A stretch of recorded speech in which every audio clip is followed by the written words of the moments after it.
सुप्रभात छात्रों। पिछले लेक्चर में कल के लेक्चर में हमने लिंग का स्वरूप जो है लिंग के स्वरूप के बारे में हमने चर्चा की थी। तो यह लिंग का स्वरूप क्या है, तो लिंग शब्द की उत्पत्ति के बारे में या लिंग के बारे में या व्याकरण की दृष्टि से उसमें क्या अंतर है यह हमने देखा था। तो जैसे हम देख रहे थे लिंग के दो प्रकार होते हैं। लिंग के दो प्रकार होते हैं, एक लौकिक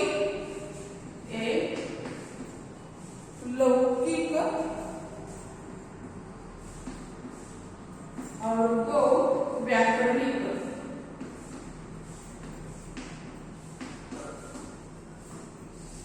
एक लौकिक और व्याकरणिक, और लौकिक में तीन प्रकार होते हैं। लौकिक में एक नर, दो मादा और तीन जो है निर्जीव। तीन निर्जीव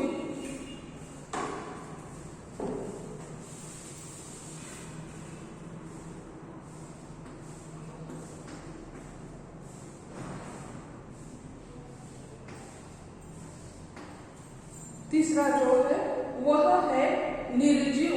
निर्जीव यानी क्या है, तो उसके जैसे हम देखते हैं हिंदी और मराठी की लिपि जो है देवनागरी है।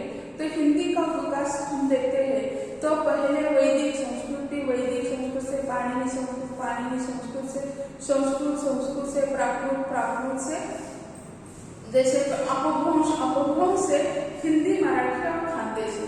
तो यानी उनका मूल स्रोत कहाँ है, तो मराठी का और हिंदी का, तो वह है संस्कृत। तो संस्कृत से यह भाषा आते आते परिवर्तन होते होते यह यहाँ तक आ चुकी है। उसमें हिंदी मराठी और खानदेश निर्माण हो गए, फिर उसमें इतनी बोलियां निर्माण हो गई क्या पता। जैसे हम बोलते हैं ना, यह सांगली की भाषा है, सतारा की है, कोल्हापुर की है, सोलापुर की है, या मराठवाड़ा की है, तो या कोंकणी है, या तो ऐसे जो उसमें मराठी में यह हो गई, तो हिंदी में उसी तरह उसकी 22 बोलियां है। तो यह 22 बोलियों में यह क्या है कि यह लौकिक जो लिंग है, लिंग के प्रकार है, वह यानी नर, मादा तथा निर्जीव या निर्लिंग इसे कहते हैं। इसे ही जैसे हम कहते हैं नर के लिए मादा, नर के लिए पुल्लिंगी,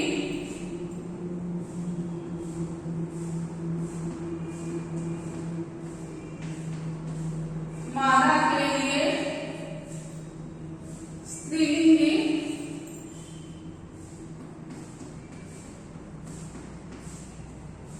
और निर्जीव के लिए नपुंसक।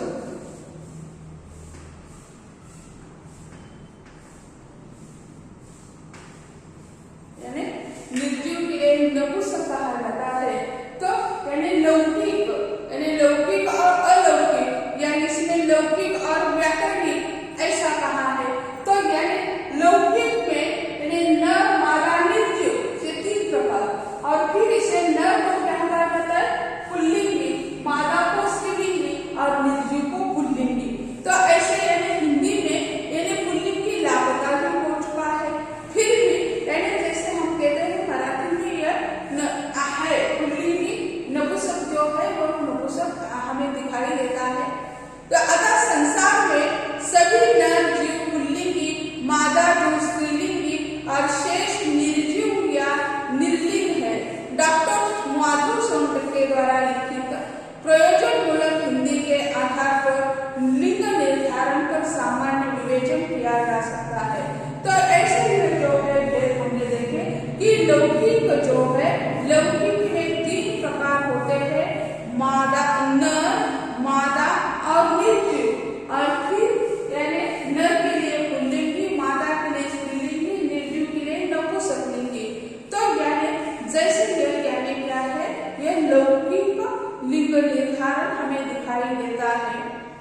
संज्ञा के जिस रूप से उसके स्त्रीवाची या पुरुषवाची होने का बोध हो उसे स्त्रीलिंगी कहते थे। यानी यह क्या है, स्त्रीलिंगी या पुल्लिंगी होने का जहाँ बोध होता है उसे ही लिंग कहा जाता है। प्राणीवाचक संज्ञा के लिंग निर्धारण में प्राकृतिक लिंग के आधार पर उसका लिंग निर्धारण किया जा सकता है। दूसरी ओर अप्राणीवाचक शब्दों में लिंग बहुत उच्च माने हुए होते हैं, उसका अधिकतर निर्धारण लोक व्यवहार से किया जाता है। साथ ही उसके लिए कुछ साधन भी है, जैसे कहा जाता है प्रमुख 4 साधन माने जाते हैं लिंग निर्धारण के लिए, जैसे अर्थ, रूप, सादृश्य और साहचर्य। यानी इन 4 बातों के आधार पर लिंग निर्धारण किया जाता है। तो ये जो लिंग के बारे में हमने देखा कि लौकिक और प्राण लौकिक जो उसी तरह, तो लिंग निर्धारण के जो साधन है वह है लिंग निर्धारण के साधन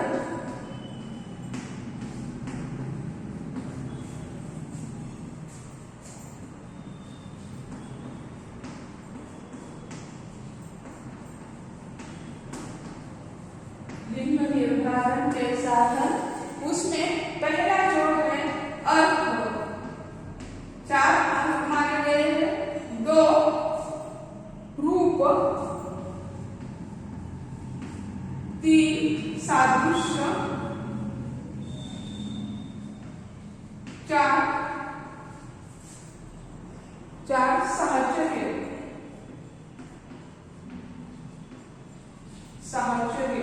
ऐसे 4 प्रकार से हमें क्या करना है, तो देखना लिंग निर्धारण किस तरह किया जाता है।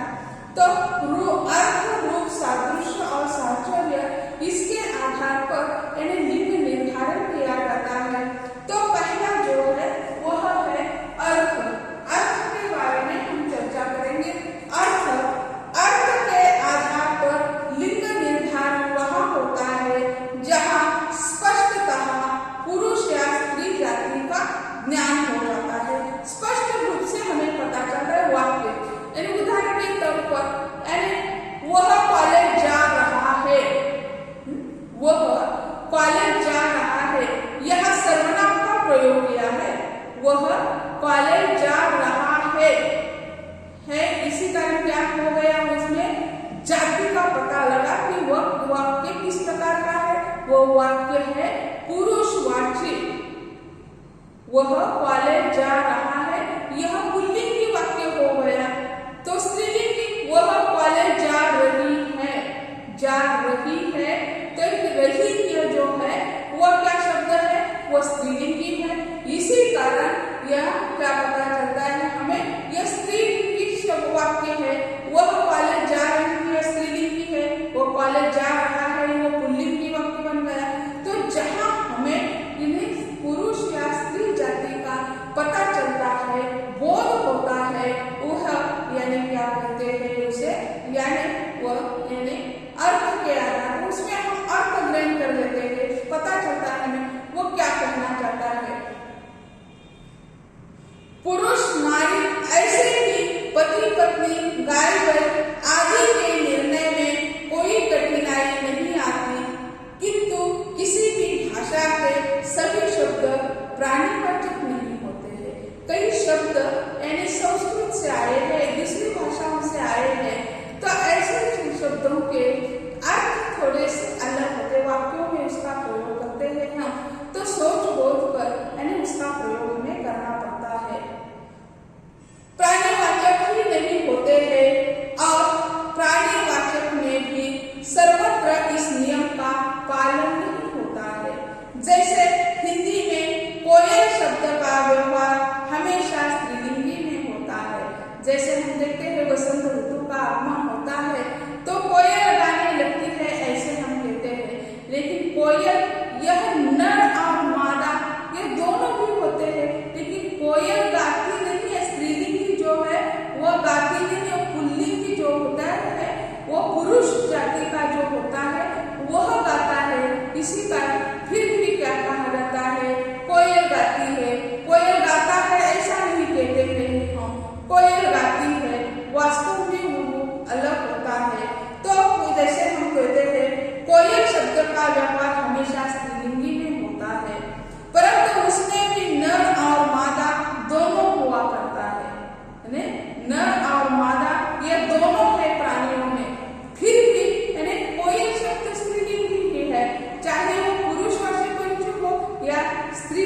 पंछी हो, फिर भी दोनों के लिए एक ही शब्द का प्रयोग किया जाता है। यह पहले से ही चलता है, आगे भी चले जाएगा।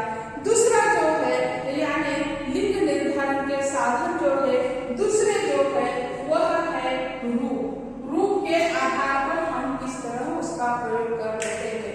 रूप जैसे हम देखते हैं, व्याकरणिक लिंग निर्धारण के लिए शब्दों के रूपों की पहचान अधिक सहायक होती है। यानी रूप जो होते हैं उसको हमें पहचानना अधिक महत्वपूर्ण होता है। उसे पहचाने बिना हम कुछ नहीं लिख सकते हैं। व्याकरणिक लिंग का निर्धारण शब्दों में लगे प्रत्ययों से होता है। प्रत्यय लगते हैं अर्थात शब्दों के रूप प्रत्यय से ही निर्मित होते हैं। एक प्रत्यय से निष्पन्न सभी शब्द के एक रूप होते हैं। यानी जैसे प्रत्यय के बिना नुसीब को यानी मूलाक्षर होने से यानी नहीं चलता है। जैसे हम सब्जी बनाते हैं, सिर्फ सब्जी गोभी हो कुछ भी हो उससे वह सब्जी नहीं मिलती, उसके लिए मिर्च मसाला सब कुछ डालने के पकाने के बाद वह सब्जी बनती है। उसी तरह यानी जैसे मूलाक्षर बनने से वर्णमाला से यह सब कुछ नहीं, उसके लिए प्रत्ययों की आवश्यकता होती है। एक प्रत्यय से निष्पन्न सभी शब्द के एक रूप होते हैं। इसलिए प्रत्येक भाषा लिंग निर्धारण के रूपों की सहायता लेती है। जैसे संस्कृत में नियम है कि धत प्रत्यय से बने सभी शब्द पुल्लिंगी होंगे। हिंदी में आ प्रत्यय से बने शब्द पुल्लिंगी है तथा ई से बने शब्द स्त्रीलिंगी है। आ लगता है प्रत्यय तो वो पुल्लिंगी, ई लगता है और ई कौन सा दीर्घ ई यानी दीर्घ ई कौन सा आप कहेंगे दीर्घ ई ह्रस्व ई, ये क्या बात है। तो यह जो है वह ह्रस्व ई और यह जो ई है वह दीर्घ ई। तो इस दीर्घ ई को हम अपनाते हैं तो वो क्या होता है, वो स्त्रीलिंगी होता है। और जो दूसरे ई का प्रयोग करते हैं तो वह नहीं उपयोग। आ लगता है तो वह पुरुषवाची बन जाता है और ई लगता है तो वह स्त्रीवाची शब्द बन जाता है।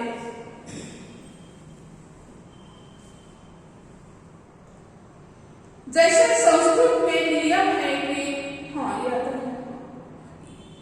जैसा कि लड़का लड़की है, जैसे हम कहते हैं लड़का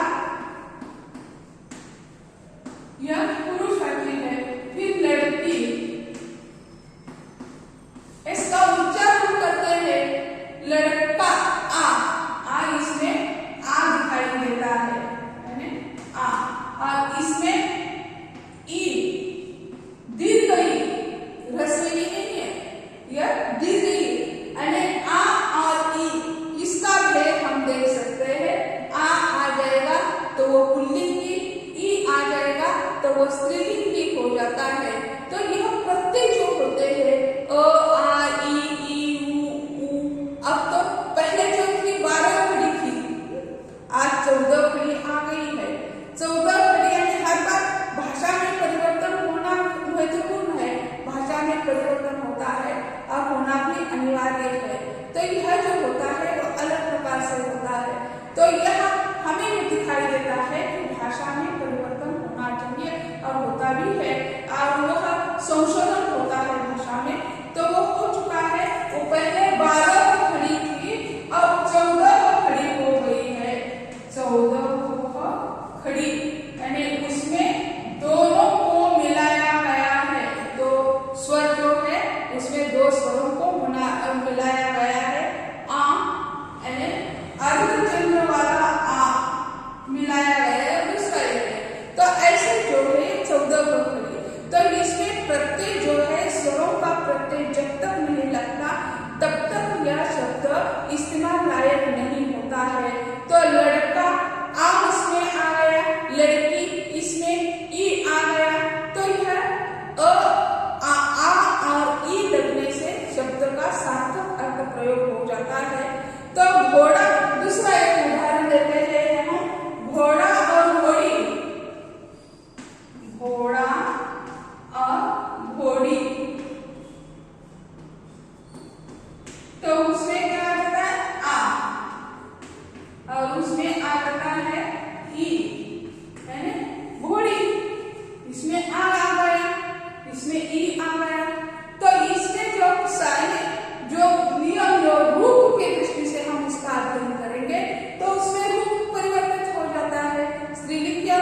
प्रकृति में अपवाद महत्वपूर्ण माना जाता है।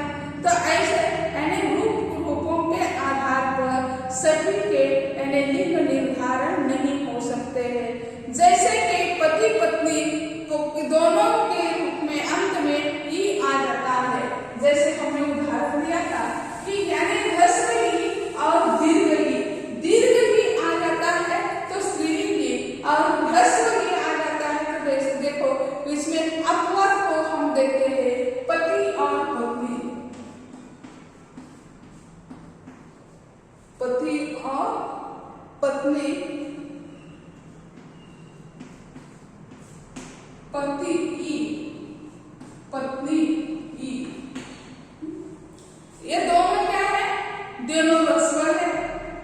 लेकिन नियम क्या बताता है? दीर्घ ई हो तो वह क्या होता है? तो वह स्त्रीलिंग भी बन जाता है। ये दोनों भी क्या है? ह्रस्व ई है। तो ह्रस्व ई का प्रयोग कर देते हैं तो वो क्या बनेगा? तो नियम हमारा क्या है? रूप के आधार पर आ लगेगा तो पुरुषवाची, दीर्घ ई लगेगा तो वह स्त्रीलिंगी। लेकिन यहाँ पति पत्नी शब्द जो है इसमें वो क्या लगता है? ह्रस्व ई लगता है। वो रूप के आधार पर उसका निर्धारण भी हम नहीं कर सकते हैं। तो ये दोनों अलग अलग लिंगी शब्द है। ये दोनों जो है पति पत्नी अलग लिंगी है तो इसमें ई लगता है। यस पत्नी है शब्द पति पत्नी, जैसे हम कहते हैं संस्कृत से चलाएंगे मराठी का नहीं, हिंदी में भी उसका प्रयोग करते हैं, मराठी में प्रयोग करते हैं, संस्कृत में प्रयोग करते हैं। तो तत्सम तद्भव देशी और विदेशी यानी शब्द के प्रकार जो है तत्सम तद्भव देशी विदेशी 4 प्रकार के शब्द होते हैं। तो तत्सम शब्द यानी संस्कृत से जैसे आए हैं वैसे ही आज भी उसका प्रयोग करते हैं, उसे तत्सम कहते हैं। तद्भव यानी इसमें थोड़ा बहुत फर्क हो गया है, अंतर हो गया, उसमें नया कुछ गढ़ाकर हमने उसका प्रयोग किया है, वो तद्भव हो गया। देशी में अपने देश में जो भाषाएं है तो उस देश में से जो अलग अलग भाषाओं में से कई शब्द उस भाषा में गढ़ दिए गए हैं तो उसे देशी कहते हैं। विदेशी यानी दूसरे देशों की भाषा जो हम पर थोपी गई है। जैसे हिंदुस्तान पर तो देखो अंग्रेज आए, मुसलमान आए, ईरानी आए, फ्रेंच आए, डच आए, पुर्तगाल आए, अरब आए, तो इन सारी भाषाओं के शब्द हमारी भाषाओं में इतने फिट बैठ गए हैं, उसे निकाल देते हैं तो हमें लगता है बचा क्या है। जैसे यह हमारी हिंदुस्तान की भाषा है जो खिचड़ी बन गई है, खिचड़ी नहीं तो उसे आपकी भाषा से भेल कहेंगे, तो भेल बना दे तो क्या है? तो उसमें बहुत मुरमुरे होते हैं, खसा होते हैं, प्याज होता है, नींबू होता है, बहुत कुछ चीजें होती हैं। तो उसी तरह हमारी भाषा जो है वह खिचड़ी या भेल की तरह बन गई है, तो उसे एक एक चीज को हमें निकाल देते हैं तो वह फसान बन जाएगा, वो मुरमुरे बन जाएंगे, या भड़ंग बन जाएगा, वो प्याज बन जाएगा, नींबू को तो हम नहीं निकाल सकते हैं क्योंकि वह द्रव रूप में उस पर घुल भी गया है। तो ऐसे जो है तो ये अपनी भाषा देशी भाषा के साथ साथ विदेशी भाषा के भी शब्द इतने अपनी भाषा में गढ़ गए हैं तो उसे निकालना बहुत मुश्किल हो जाता है। तो ये 4 प्रकार के शब्द जो है अपनी भाषा में बैठ गए हैं। तो तत्सम तद्भव देशी और विदेशी इन 4 प्रकार के शब्द। तत्सम शब्द यानी जैसे हम देखते हैं हमारी भाषा में संस्कृत से निर्माण हुई है तो कई शब्द हमारी भाषा में उसी समय इस्तेमाल किए जाते थे उसी तरह। जैसे हम ग्रह यानी ग्रह शब्द है, ग्रह यानी कौन सा ग्रह यानी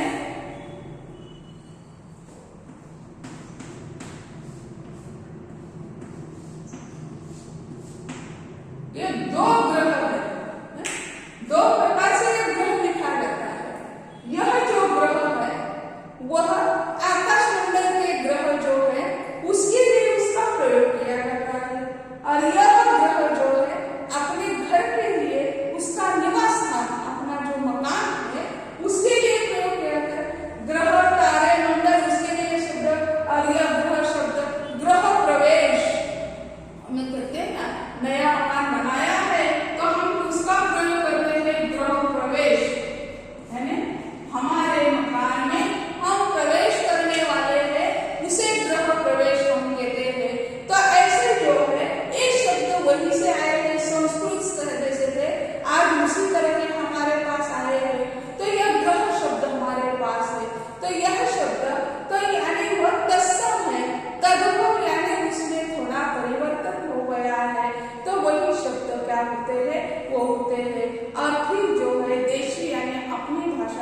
आए हुए, अपने देश की भाषा से आए हुए शब्द है उसे कहते हैं देशी शब्द। और विदेशी यानी दूसरी देशों की भाषा से आए हुए शब्द है, जैसे अरबी, फारसी, पुर्तगाली यानी अंग्रेजी, ये शब्द जो है डच भाषी है। तो ये सारे शब्द अपनी भाषा में बैठे हुए जिसे निकाल देते हैं तो बहुत मुश्किल हो जाता है। तो ऐसे जो है ये पति पत्नी में हम देखते हैं तो इसमें ह्रस्व ई लगता है। और ये दोनों कौन सी कोटि में हम रखे, स्त्रीलिंगी, पुल्लिंगी या नपुंसकलिंगी, यह प्रश्न हमारे सामने खड़ा हो जाता है। दोनों, लेकिन दोनों अलग अलग लिंगी शब्द है। एक जगह लिखते हैं तो वो क्या है, यानी इसमें ई, लेकिन अलग अलग लिखते हैं तो वो क्या हो जाते हैं, दोनों अलग लिंग है। यानी जैसे पत्नी, पति जो है ई लगता है, वो पति क्या है, पुरुषवाची पुल्लिंगी है, पत्नी स्त्रीलिंगी है, लेकिन उसमें ई दीर्घ लगने के सिवा उसमें ह्रस्व लगी हुई है। इसी कारण उसके लिंग अलग अलग हो जाते हैं। जैसे तीसरा जो प्रकार है लिंग निर्धारण का, तीसरा प्रकार जो है वह है सादृश्य। सादृश्य यानी उसी तरह का लगना, यानी लगना और देखना, इसमें अंतर हमें दिखाई देता है। तो सादृश्य यानी बहुत सारे शब्दों का लिंग दूसरे शब्दों के अर्थगत या रूपगत सादृश्य के कारण निर्धारित होता है। जैसे पूज शब्द के रूपगत सादृश्य के आधार पर मूछ भी स्त्रीलिंगी रूप में होता है। यानी पूछ ये क्या है, वो ये किसकी पूछ है, यह पूछ के कारण मूछ भी स्त्रीलिंगी हो गई है।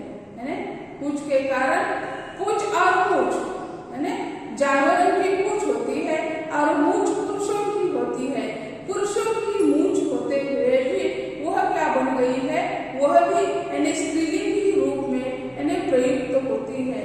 इसमें अरबी शब्द, फारसी शब्दों के प्रभाव के कारण यानी यह प्रभाव दिखाई देता है। अरबी फारसी शब्द जो है उसका प्रभाव यानी यहीं पे दिखाई देता है। आचार्य देवेंद्र नाथ शर्मा के शब्दों में इस असंगति पर विचार करने के बाद में इस निष्कर्ष पर पहुंचा जाता है कि दोनों में लिंग विपर्य में फारसी अरबी के तदर्थ बोध शब्दों का प्रभाव है। अरबी फारसी का प्रभाव इस पर दिखाई देता है। इसी कारण क्या है, अरबी फारसी शब्दों का प्रभाव इस पर दिखाई देता है। एक भाषा बोलने का जैसा अभ्यास करता है, दूसरी भाषा बोलते समय उसका प्रभाव उस पर अनायास पड़ता है। जैसे हम यानी अपनी मातृभाषा छोड़कर दूसरी कोई भाषा सीखते हैं तो यानी क्या हो जाता है, वह हम नई भाषा सीखते हैं उसका प्रभाव अपनी मातृभाषा पर पड़ जाता है। बोलते समय थोड़ा सा क्यों न हो उसमें परिवर्तन आ ही जाता है या मातृभाषा का उस पर प्रभाव पड़ जाता है। यानी कोई न कोई इस पर भी उसका प्रभाव पड़ जाता है। तो यानी एक भाषा बोलने का जैसा अभ्यास रहता है उसी दूसरी भाषा बोलते समय उसका प्रभाव पड़ता है। जैसे हम देखते हैं उदाहरण के तौर पर तमिल, तेलुगु, कन्नड़ मातृभाषी लोग हैं, वह अंग्रेजी में बोलते समय यानी मातृभाषा उसकी तमिल है, तेलुगु है, कन्नड़ है, लेकिन वह दूसरों के साथ संपर्क करते समय शायद अंग्रेजी में संपर्क कर रहे, कम्युनिकेशन चल रहा है, तो उसका बोलने का टोन, बोलने की जो पद्धति होती है वो अपने मातृभाषा का अपनाते हैं। सामने वाला समझता है लेकिन उनकी बोलने की पद्धति जो है, उसका टोन जो है वह क्या हो जाता है, वह अपनी मातृभाषा का टोन उसका होता है, वो उसी तरह बोलता रहता है। या चाहे पंजाबी का हो, वह अंग्रेजी भी बोलता है तो वह ठनठनित अंग्रेजी बोल देता है। उसी तरह हिंदी मातृभाषा होने वाला होता है तो वह यानी मृदु भाषा में वह अंग्रेजी में बोल देता है, तो वह अपनी मातृभाषा का प्रभाव उस पर होता रहता है। या जिसकी मातृभाषा अंग्रेजी है वह अगर उन्हें दूसरी हिंदी में बोलने लगता है तो उसकी बोलने की पद्धति अलग रहती है। ऐसे जो है हम दूसरी भाषा का प्रयोग करते हैं, दूसरी भाषा सीखते हैं, तो उसका प्रभाव हमारी पहली भाषा पर दिखाई ही देता है। जैसे हिंदी में बहुत सारे परिवर्तन विशेषकर वाक्यों में अंग्रेजी के प्रभाव स्वरूप हुए हैं, अतः इस परिवर्तन सादृश्य के प्रभाव स्वरूप स्पष्ट है। यानी जैसे हिंदी में बहुत सारे परिवर्तन जो आ चुके हैं, वे परिवर्तन यानी अंग्रेजी भाषा, जैसे हम मानते हैं ये अंतरराष्ट्रीय अंग्रेजी भाषा है और उसका प्रयोग हर जगह होता रहता है। लोग यानी जैसे हिंदी के समारोह चलते रहते, सब कुछ चला रहता है, लेकिन बीच बीच में अंग्रेजी शब्दों का प्रभाव पड़ता है, क्योंकि उन्हें आदत लग चुकी है। हम हिंदी के समारोह में सम्मिलित है, सब कुछ है, यानी किसी का स्वागत करना है तो उसे कहते हैं वेलकम। समारोह हिंदी का चल रहा है और उसे कहते हैं वेलकम, आपका उसे कहना चाहिए आपका स्वागत है, आइए पधारिए बैठिए, लेकिन उसके यानी कांग्रेचुलेशन, वेलकम, ये ऐसे शब्दों का प्रयोग कर जाता है।